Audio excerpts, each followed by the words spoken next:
I got married in Italy. Am I saying you copied me by getting married in Italy? Who performed at my wedding? Andrea Bocelli. You stole my wedding country and my wedding performer. This is the real American horror story Kim Kardashian would rather keep under wraps. Imagine this. Everything you've ever wanted is finally yours. Success, wealth, influence. Then, out of nowhere, your ex-husband steps out with a near replica of you, right after being linked to someone you've crushed on for years, publicly humiliating you in the process. And after enduring years of speculation that you've been leaking secrets from your own empire, the billionaire you once believed was your ticket to the next level, your supposed fairy godfather, makes a bold move. Instead of opening doors, for you, he offers the golden opportunity to your younger, trendier, and, let's be honest, far more culturally relevant rival. Harsh. Somewhere right now, Kim has to be livid, and we need to unpack everything. Word on the street says she's spiraling, even considering legal action against Jeff Bezos himself. Honestly, if that's true, people would pay to see it unfold, just for a moment where the Kardashian PR engine might actually meet its match. Because if there's one person who doesn't buy into the smoke and mirrors, it's Lauren Sanchez's husband, Jeff Bezos. Sources say all this drama revolves around him pulling back from a potential investment in Skims and rejecting a deal with her private equity venture. And that's not even the full story. Whispers suggest that her recent headlines, whether it's jetting off to Mexico for stem cell treatments or putting on an extravagant Skims launch, are all just strategic distractions, diversions from the real sting. Jeff Bezos cut her off completely, and not in any way she, or anyone, saw coming. Let's rewind a bit before we dive deeper. Kim attended Jeff and Lauren's star-studded wedding. Yes, that wedding. The one where Sydney Sweeney was front and center, and the cameras couldn't get enough of her. Meanwhile, headlines dropped. Pete Davidson is expecting a baby. Why would that even bother Kim? I mean, who's rushing to start a family with Pete Davidson? Even Pete doesn't seem entirely on board with being Pete Davidson's co-parent. Harsh, but accurate. Anyway, amid all this noise, Kim's at the wedding, seemingly working overtime to get Tom Brady's attention. She really leaned into it, banking on private dinner chemistry to spark something in public. But Kim, come on, that's not how this works. From the outside, it's starting to look more like desperation than charm. But here's the catch. What really seemed to throw her off balance wasn't Tom. It was Sydney Sweeney. Because think about it. Sydney showed up with the looks, the momentum, the roles, and all the current buzz. Basically, everything Kim's been aiming for in this next chapter of her brand. Lately, Kim's been fully leaning into that all-American Barbie aesthetic. But the truth is, Kim is Armenian. She's got 4 mixed-race kids, and she's a mom in her 40s. That's not a bad thing. It's just a different path. Now, she's appearing in tech-inspired photo shoots, trying to channel an edgy, futuristic doll persona, almost like she's saying, I can be the ultimate blonde fantasy too. But it's not resonating quite the same way. Then there's the Kanye situation.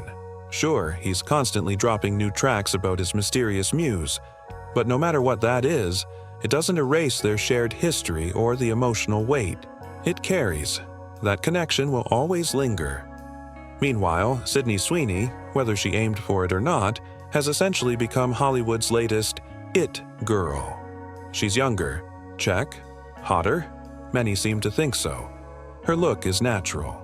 And while beauty is subjective, people do notice she's not surrounded by the same cosmetic surgery rumors that follow Kim. To the general public, Sydney feels more genuine.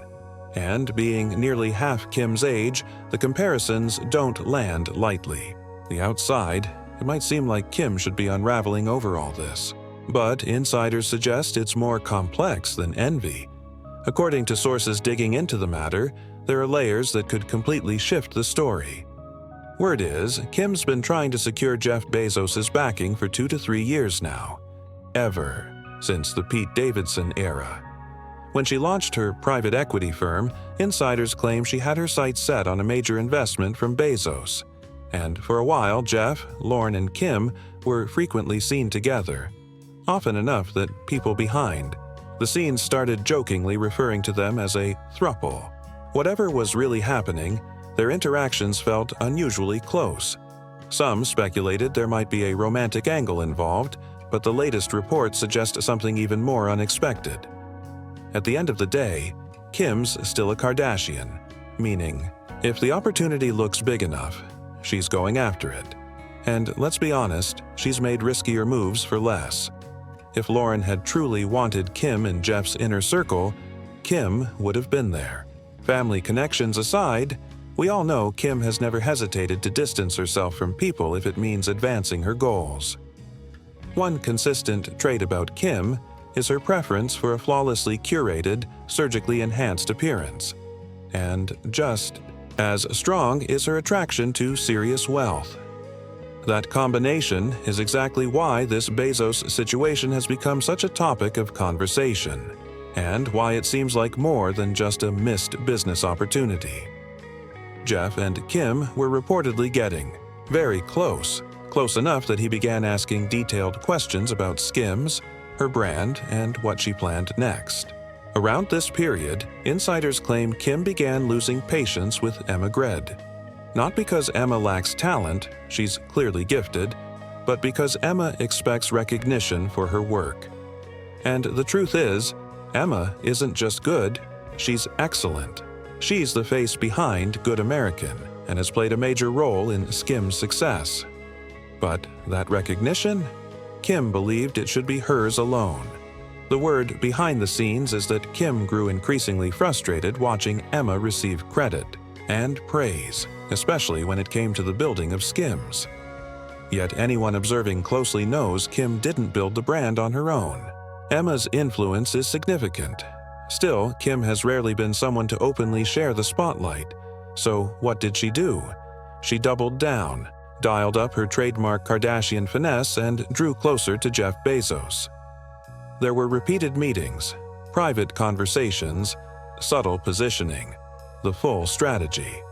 That's when she introduced Sky Investment Partners, the private equity firm she marketed as her big transition away from luxury products and reality television paychecks.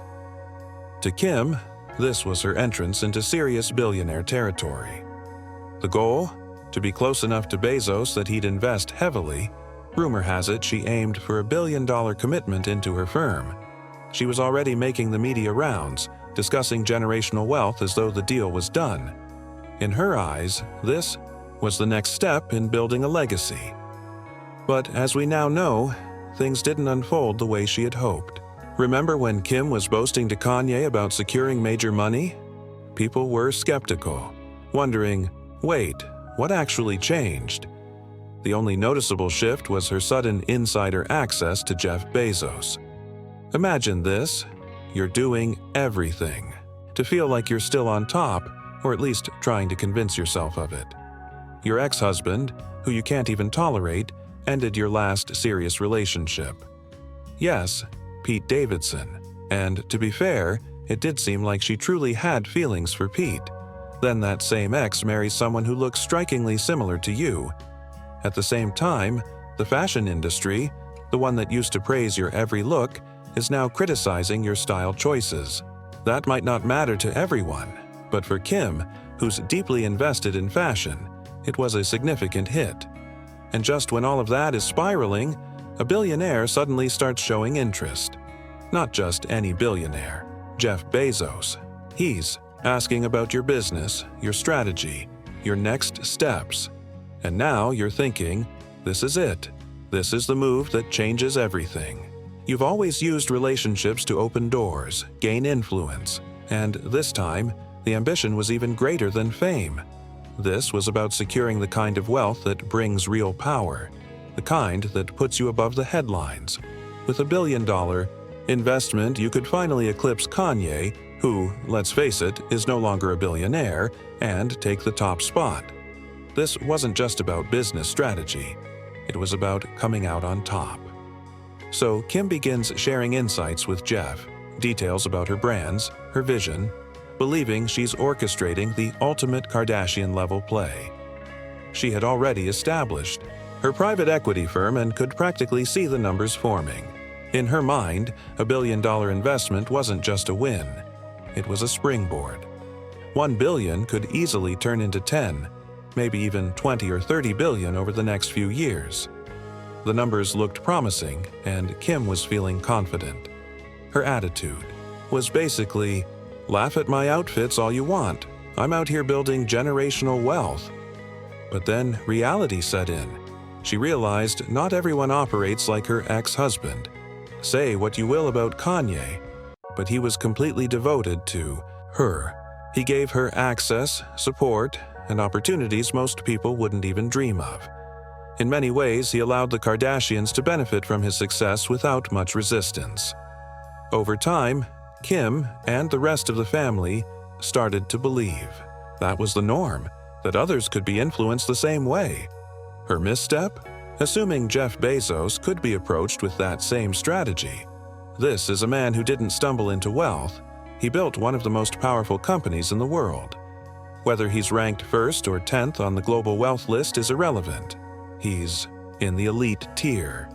And people at that level don't get there by letting charm or influence cloud their judgment. Jeff didn't become who he is by falling for the same tactics that may have worked in other circles. Here's the twist. It seems the Kardashians approached Jeff the same way they had approached Kanye. Big smiles, luxury lifestyle, exclusive invites, assuming that would be enough to secure access. In their view, that billion-dollar investment felt practically guaranteed. But instead, Jeff went a different direction. That major funding Kim had been counting on, the one she thought was secured, ended up going to someone else entirely. Sweeney. Yes, that's Sydney. The one Kim kept seeing pop up everywhere. The one people whispered was frequently appearing, around the same men Kim seemed to have her sights on. Whether or not Sydney was actually messaging anyone privately, it was clear she had caught Jeff's attention in a significant way. And to make matters worse, Jeff didn't just spend time with Sydney, he gave her the billion-dollar opportunity Kim believed was hers. All the insights Kim had shared about Skims, all the future plans she had hinted at, like replacing key partners, regaining full ownership, and possibly even partnering with Amazon. She saw those as her strategy for building lasting generational wealth. Instead, Jeff took that roadmap and passed it to Sydney. He's now investing $1 billion into Sydney's lingerie brand, equipping her with Skims-style strategies, Amazon's massive distribution network, and the kind of backing that can challenge competitors at scale. The aim? A Skims alternative, fully supported by Bezos, with the potential to directly compete with Kim's entire brand. That's when Kim faced a tough realization.